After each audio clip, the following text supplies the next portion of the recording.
Perkenalkan, nama saya Keza Luknis Tanggang dengan NIM 235184423 TK57070 yang merupakan mahasiswa Teknik Biomedis angkatan 2023 dari Fakultas Teknik Universitas Gadjah Mada.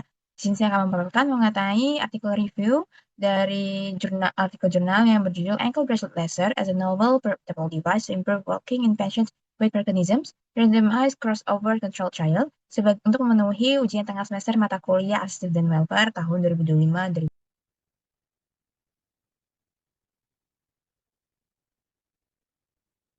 Pasien Parkinson sering mengalami gangguan berjalan seperti gait speed yang lambat, stride length pendek, dan pola jalan yang tidak stabil. Salah satu masalah yang paling serius adalah freezing of gait atau VOG, yaitu kondisi ketika pasien tiba-tiba sulit memulai atau melanjutkan angkat berjalan. VOG meningkat risiko jatuh, cedera, keterbatasan mobilitas, bahkan kecemasan saat bergerak.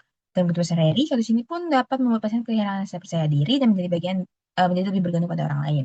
Selama ini terapi seperti obat dan pembedaan belum selalu memberikan hasil yang memuaskan pada mengatasi VOG. Visual cue seperti garis santai memang dapat sangat membantu, tapi hanya efektif pada lingkungan tertentu dan tidak pasti digunakan sehari-hari. Nah, itu penelitian ini mencoba mengembangkan visual cue yang bersifat portable, otomatis, dan tidak menambah beban kognitif pengguna saat berjalan. Teknologi yang diusulkan adalah ankle bracelet laser, yaitu perangkat laser portable yang dipasang pada kedua area tibia atau pergelangan kaki pasien. Perangkat ini menggunakan konsep closed loop cueing, artinya visual cue muncul secara otomatis mengikuti langkah pengguna. Komponen utamanya terdiri dari sensor ultrasonik, microcontroller, laser line projector, dan velcro strap agar mudah dipasang. Ketika kaki menyentuh lantai, sensor akan mendeteksi posisi tersebut dan sistem memproyeksikan garis laser di depan kaki yang berlawanan sebagai target langkah berikutnya.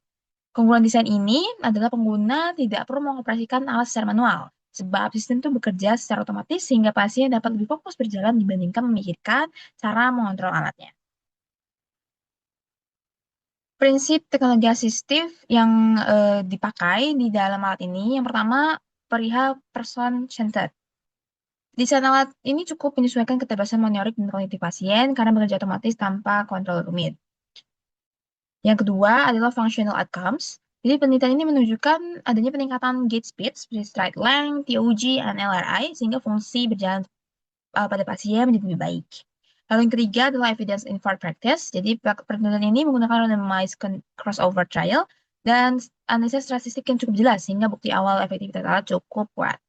Dan yang keempat adalah ethical and justice. Jadi penelitian ini sudah memiliki informed concept dan uji keamanan awal, tetapi akses alat dan sertifikasi medis memang perlu dikaji lebih lanjut. Dan yang terakhir ada sustainability. Jadi memang alat ini sudah dibuat lebih murah dan portable, tetapi sayangnya daya tahan alat yang secara jangka panjang dan maintenance belum dijelaskan secara mendalam.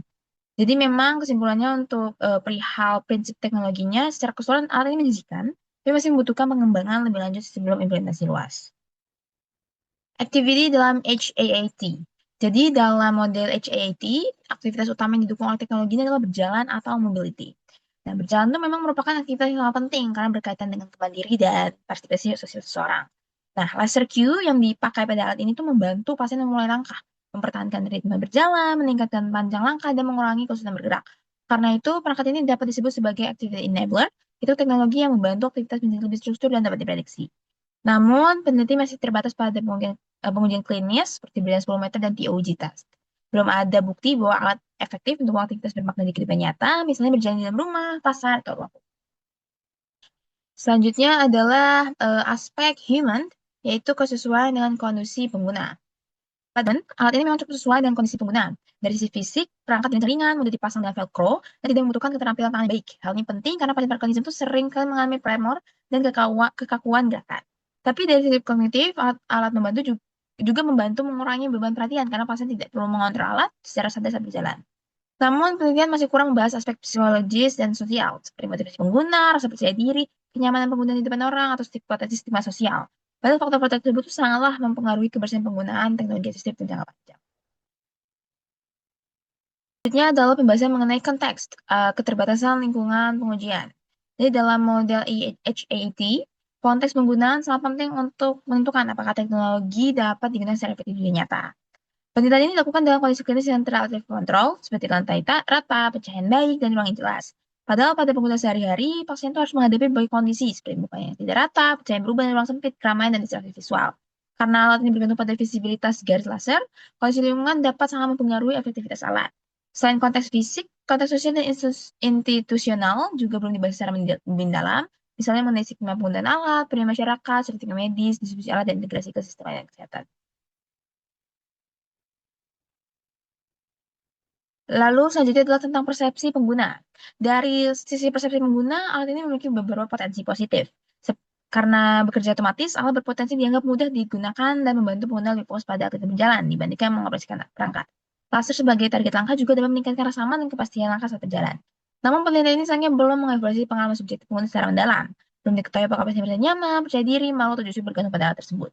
Hal ini penting karena dalam teknologi asistif, alat yang efektif secara teknis belum tentu digunakan secara konsisten jika persepsi pengguna alat terhadap alat negatif. Lalu selanjutnya adalah pembahasan mengenai etika, keamanan, dan keadilan akses.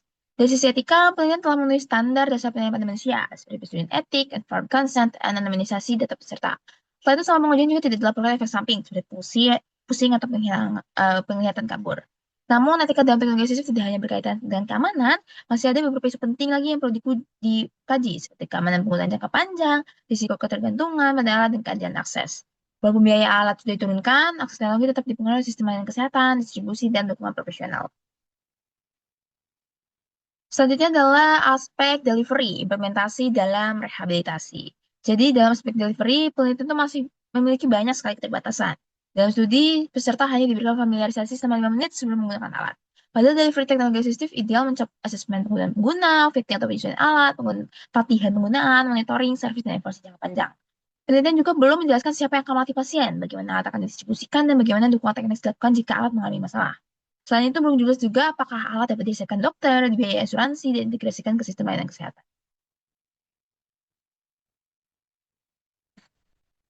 Kesimpulannya, jadi sebagai kesimpulan, ankle bracelet laser bukan teknologi yang menjanjikan untuk pasien Parkinsonism dengan freezing of gait atau VOG.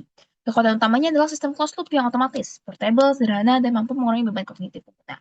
Penelitian juga menunjukkan adanya peningkatan gait speed, stride length, VOG, dan NRI saat laser digunakan. Namun, penelitian masih memiliki beberapa keterbatasan, seperti jumlah sampel kecil, durasi penggunaan singkat, alat yang masih berupa prototipe, dan belum adanya evaluasi dalam kehidupan nyata. Kedepannya, penelitian lanjut perlu mencakup uji jangka panjang, evaluasi user experience, penggunaan di rumah dan komunitas, sertifikasi medis, dan serta penggunaan delivery system agar teknologi benar-benar dapat diterapkan secara luas. Teknologi asistif yang baik bukan hanya soal kecanggihannya, tetapi mampu menyesuaikan diri dengan pengguna, aktivitas, dan konteks nyata.